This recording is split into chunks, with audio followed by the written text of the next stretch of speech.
السلام علیکم ویورز، کیا حال ہیں آپ کے؟ میں ناز شاہ آپ کے ساتھ ہوں۔ آج میں آپ کے ساتھ حضرت داؤد علیہ السلام کی تسبیح شیئر کروں گی کہ کس طرح وہ اللہ تعالیٰ کی تسبیح بیان کرتے تھے اور اللہ تعالیٰ نے ان کو کتنے معجزات عطا کر رکھے تھے اور کس طرح لوہا ان کے ہاتھوں میں آ کے موم ہو جایا کرتا تھا،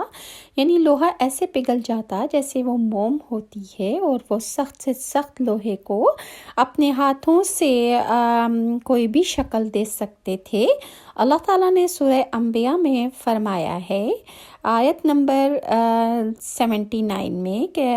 اللہ فرماتا ہے ہم نے پہاڑوں کو داؤد کے لیے مسخر کر دیا کہ ان کے ساتھ تسبیح کرتے تھے، اور جانوروں کو بھی مسخر کر دیا تھا۔ نیز سورہ سوات میں اللہ تعالیٰ آیت نمبر 19 میں ارشاد فرماتا ہے،